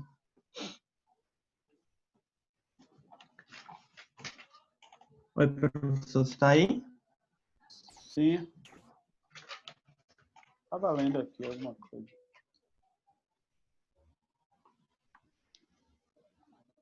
Então, o Dani Medeiros perguntou se existem estatísticas e estudos que possam indicar um possível futuro para populações indígenas, por exemplo, nos próximos 50 anos, essa população está pela mudança climática. Qual que é o panorama provável para isso? Cara, existem muitos estudos e tem uma ferramenta legal chamada Portal de Periódicos da CAPES. Então, quem for estudante universitário, né, o S, o UFC, o DFOR e tal, está lá na rede federativa, tem acesso a essa ferramenta. E aí, tudo é gratuito, tá? Geralmente a gente sabe disso aí na academia e nem todo mundo propaga isso na academia. Mas é uma leitura científica gratuita que é de possível acesso. tá? Em relação às populações indígenas, o que é que eu vejo que acontece? Que são grandes impactados, tá? São grandes impactados. Porque quando a Janaína diz assim, aqui nós temos tantos hectares, é muito grande, mas era tudo indígena, né? Então, se tem uma terra hoje que é muito grande, ou muito pequena, ou satisfatória, é um arranjo, porque na verdade quando chegou-se aqui, quando Portugal desembarca aqui, era tudo indígena, tá certo? Que devia ter sido levado em conta até que a gente chega aí nas metrópoles e mais metrópoles no país que impactaram áreas indígenas, tá? Impactaram áreas indígenas e vem impactando cada vez mais. Nós fizemos uma visita ali em Pacatuba, acho que Pitaguari, povo Pitaguari, né? É um absurdo. Além do impacto relacionado às mudanças climáticas dos eventos extremos, há um impacto ambiental visível, escancarado de pedreira, né? Uma luta social muito grande para que não avance, porque se avançar, termina de acabar, né? E uma luta muito grande para preservar, porque o impacto nas áreas indígenas, o impacto nas áreas de agricultura familiar é muito grande quando se tem mudanças no clima e mudanças que levam a eventos extremos de seca, eventos extremos de chuva, tá? Que causam grandes desastres, muita destruição. Eu tenho até uma aluna que ela me entregou o texto final hoje, que ela está estudando essa relação das mudanças climáticas com os sismos, né? Os terremotos, que no Ceará já aconteceu um terremoto de escala 5,2, né? Que é bem devastador.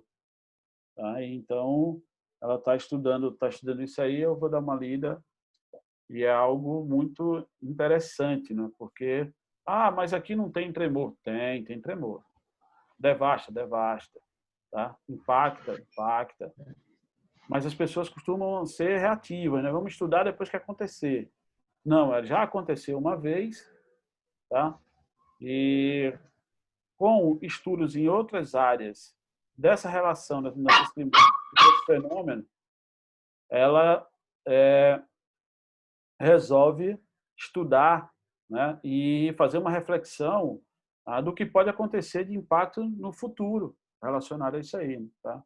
Está fazendo um bom diálogo com essas duas, com os dois fenômenos, tá?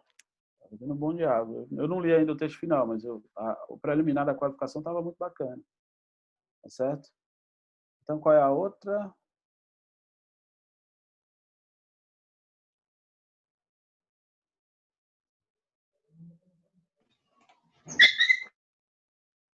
Tem algo legal, legal que eu digo, uma informação bacana sobre esse avanço de desmatamento.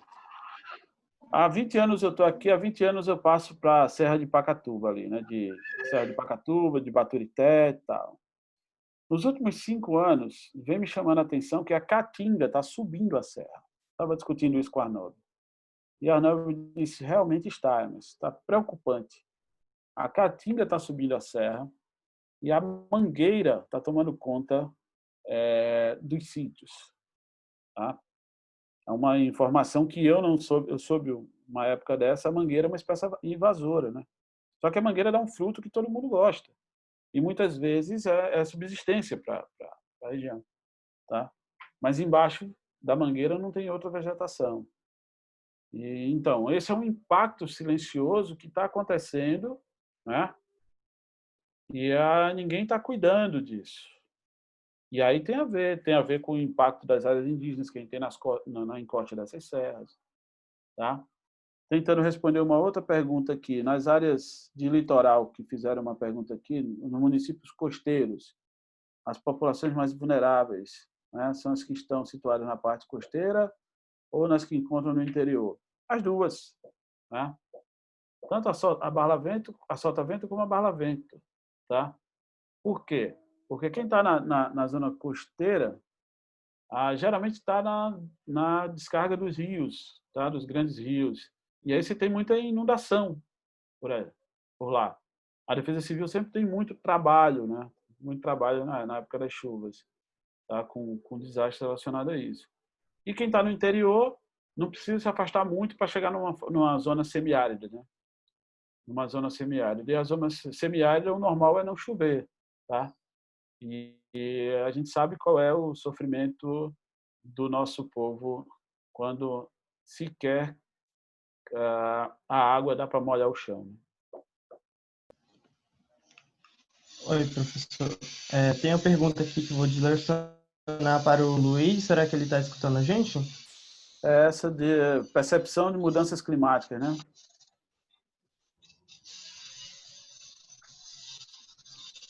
Opa, tô ouvindo. Luiz. Luiz, você pode falar um pouco mais sobre como a Praia da Barra mudou nos últimos anos, em relação ao seu ambiente, né? E eu acrescento ainda como que essas mudanças elas têm relação com as mudanças climáticas, ou seja, quais mudanças você acha que tem mais relação? Então, eu, como tinha falado,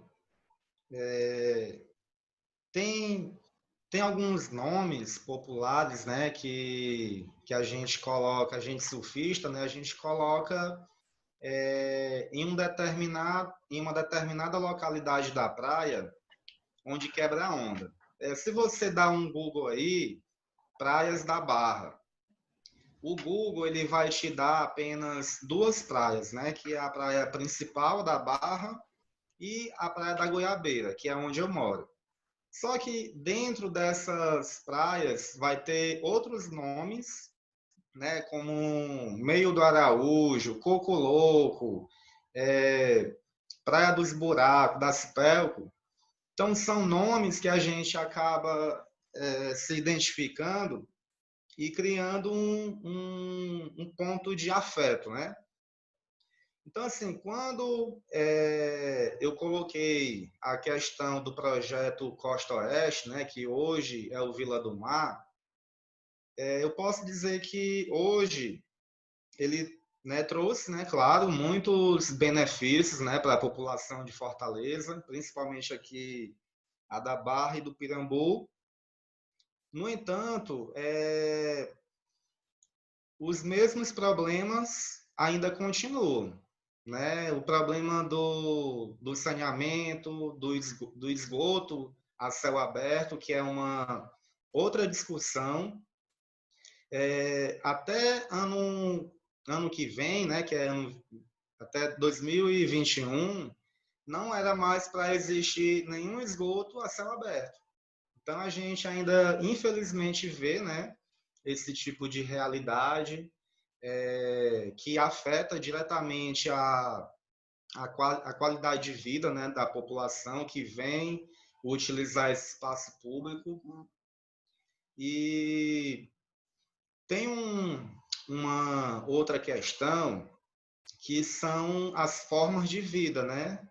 As formas de vida nesse lugar, né? Tanto os pescadores que tinham uma determinada prática de vida, hoje eles estão tendo que partir para um outro tipo de economia, não pela falta de peixe, mas também por uma demanda desse desenvolvimento, né, do lugar.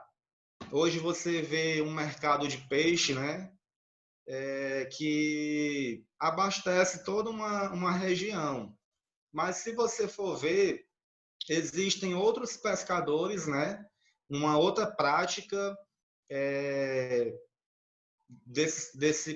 dessa população que foi afetada, né? Uma questão que a gente está trabalhando dentro do audiovisual aqui no território, junto com o coletivo Pode Crer, né, que é um coletivo de audiovisual,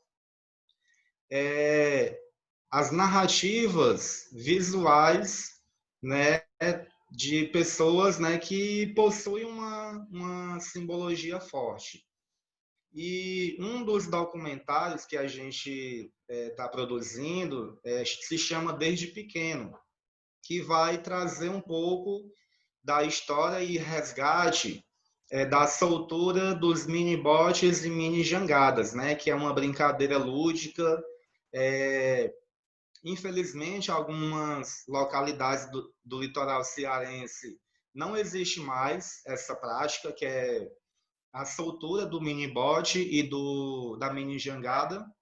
E a gente está mapeando, né, fazendo um resgate histórico dos primeiros brincantes, né, dessa prática aqui na região.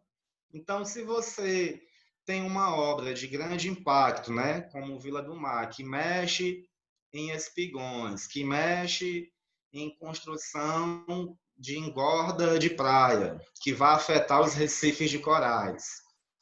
Não importa se tem a vida marinha ali, né? O projeto tem que acontecer e pronto. Infelizmente, a visão do gestor, né?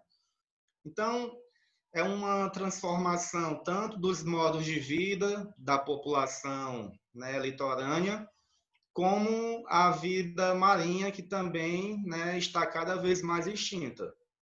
Então, eu penso que são essas questões, né, que nos últimos anos ocorreram nesse território aqui da Barra. Luiz, mais uma pergunta aqui do Rafael Copelo da Barra. Você é professor, artista, né? E a agricultura, ela tem um papel importante nas mudanças climáticas. Como é que a gente pode dar visibilidade através da arte, né? Através da educação ambiental? Como é que a gente pode dar visibilidade da relação do agronegócio, da lógica do latifúndio e da monocultura para as pessoas? É para mim essa pergunta? Sim. Bem, eu vou tentar responder aqui. Eu vou pegar um exemplo bem prático aqui, que aqui no calçadão do Vila do Mar, a gente está tendo uma transformação de espaços que antes eram lixões, que a própria população sujava, né, com lixo. E aí a gente começou a fazer uma mudança desse lugar. A gente tinha começado a trabalhar o Ocupa Museu da Barra, que era um espaço que foi construído, né, dentro do projeto Vila do Mar, para ser um memorial comunitário, mas que nunca foi inaugurado. E aí a gente começou a usar a arte, a cultura, né, para tornar visível, né, essa discussão. E aí, nesse espaço, foi se transformando numa montanha de lixo. Em 2017, mais ou menos, a gente começou a revitalizar esse espaço, plantar árvores nativas, todo um sistema de mudas, né, medicinais. E hoje a gente percebe que esse espaço está cheio de vida, né, com feijão. Eu passei a semana toda almoçando e jantando feijão coletado lá do jardim, ali do Vila do Mar.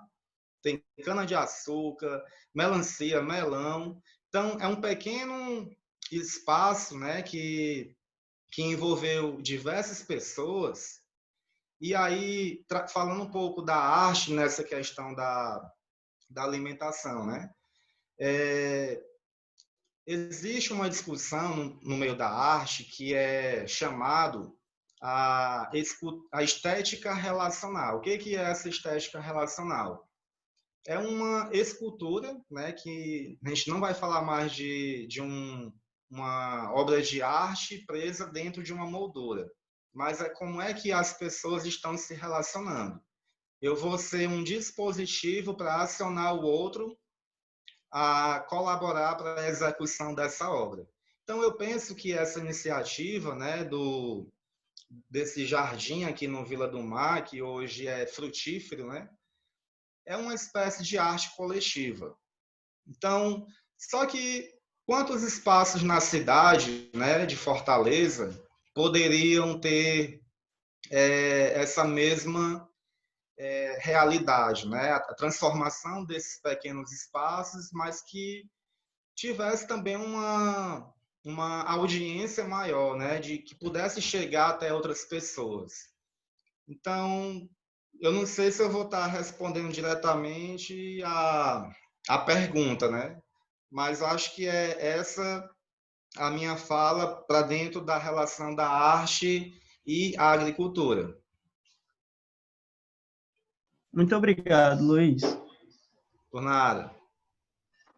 Agora umas perguntas para Janaína. Janaína, você está aí, Janaína? Consegue escutar a gente? Pronto, eu estou aqui. Então, Janaína, as perguntas aqui são relacionadas às dificuldades que o povo indígena ele vem passando durante a pandemia, como vocês estão enfrentando os crimes ambientais, se tem se tem grileiro, se tem garimpeiro, quais os problemas que vocês estão enfrentando em relação à demarcação do território indígena? Você pode falar um pouco para a gente sobre isso? Posso. Primeiramente, estamos vivendo um momento muito difícil, né, no modo geral, o mundo mesmo. E quando se trata de aldeias, de povos indígenas, parece que a situação se torna mais complicada ainda, porque em relação às comunidades tradicionais indígenas, por exemplo, o povo Genipapo-Canindé, tem perdido muitas atividades em relação ao seu trabalho, né, para estar se sustentando a família. Então, essa pandemia ela veio para interferir as vidas de muitos indígenas, inclusive afetando as comunidades indígenas, as aldeias. E assim, no meu povo, né, Genipapo-Canindé, teve um caso de uma técnica de enfermagem, né, que trabalha em outra comunidade indígena, que é os Tapebas, que fica localizado ali em Caucaia. E aí, quando ela pegou, né, o vírus, ela foi para a aldeia, porque ela mora também lá nos Tapebas. E aí, muito complicada essa situação, porque lá tem muito anciões, tem muitos troncos velhos que a gente costuma chamar, né? Que são os nossos velhinhos, nossos idosos. E aí a preocupação foi muito grande e ainda é, né? E assim, a gente está tentando se organizar de um modo coletivamente para arrecadando alimentações, produtos de higiene para essas pessoas que necessitam, né? Para todas as famílias indígenas de Genipapo-Canindé. E a gente tem enfrentado com muita cautela, assim, pensando mesmo, porque é muito difícil a gente tá no portão de frente da comunidade, tentando impedir a entrada de visitantes, que mesmo assim as pessoas não paravam de visitar as aldeias sem autorização. Não tem como controlar, porque o território para nós de Genipapo-Canindé, é um pouco grande, né? Que a gente não tem como estar tendo essa controlação de entradas de pessoas, por exemplo. No povo de Genipapo-Canindé tem a entrada de vários motoqueiros rally, né? Acho que é assim que se chama. E aí eles entram por outros lados, então a gente não tem como ficar controlando essa entrada de vários caminhos do território. Então é bastante preocupante, né? Que eles não vão só lá e passam no território e pronto, vai-se embora, não. Eles ficam lá, eles Alguns têm contatos com os indígenas que moram mais dentro das matas, e aí a gente fica preocupado, né? Porque esses indígenas eles podem ter contato com os indígenas que moram no centro da aldeia. Então, é bastante cateoso essa situação que a gente está enfrentando, mas a gente está conseguindo enfrentar essa pandemia. Graças a Deus, a moça que estava com o vírus, né, ela se recuperou e já está trabalhando novamente. Muito obrigado, Janaína. Temos muitas outras perguntas aqui direcionadas ao professor Emerson, a Janaína, o Luiz, mas infelizmente o nosso tempo já tá acabando. Queria agradecer ao professor Emerson, a Janaína, o Luiz, né, por ter respondido todas essas perguntas, as dúvidas do pessoal aqui. Deixa eu só dar uma última palavrinha. Pode sim. Pronto, primeiramente eu quero agradecer, né, pela oportunidade. Na verdade, quando Sara me convidou, eu quase que desisto, porque eu tenho um bebezinho para cuidar, sabe, 5 meses. E aí eu tô aqui, mas ele tá bem ali pertinho. E aí muito, assim, essas mudanças climáticas, né, que a gente tanto comenta, né, em relação aos povos indígenas, a gente está tentando mostrar para outras pessoas que não é do jeito que eles querem fazer, né? Não é para ter essa invasão, tá desmatando a natureza, causando poluição nos mares, então nos rios, nos lagos. Então a gente está tendo essa preservação, esse todo cuidado.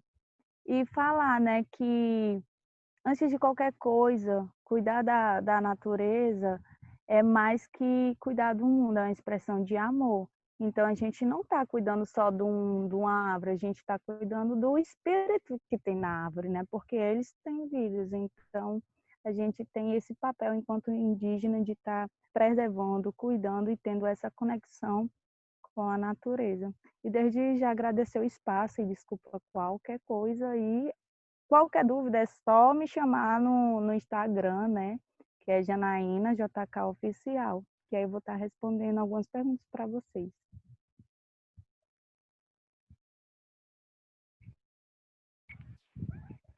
Muito obrigada, Janaína.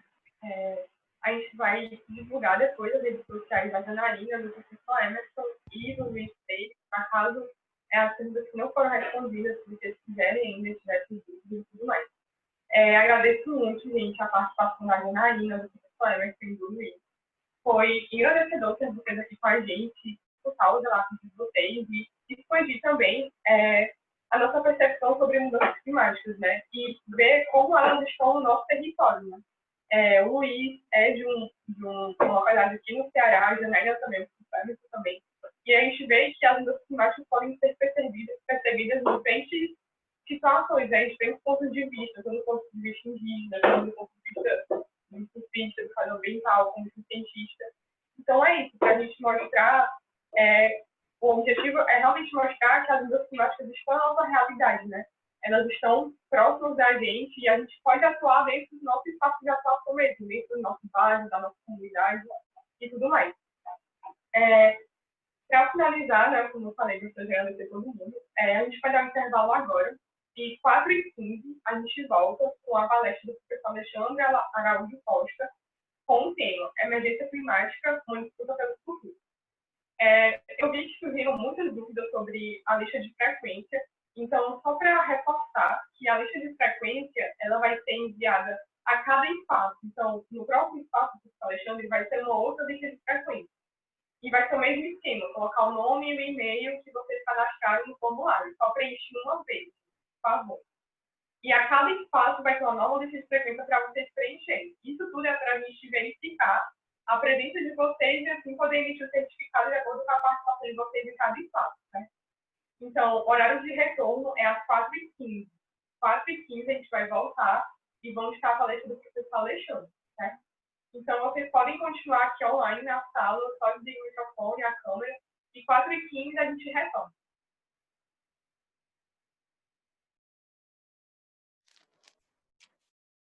Tchau, muito obrigado a todos e todas. Parabéns à comissão organizadora e pode contar conosco na UES para qualquer outro evento aí. Tá? Vem na sequência meu querido amigo Alexandre. Um abraço. Obrigada.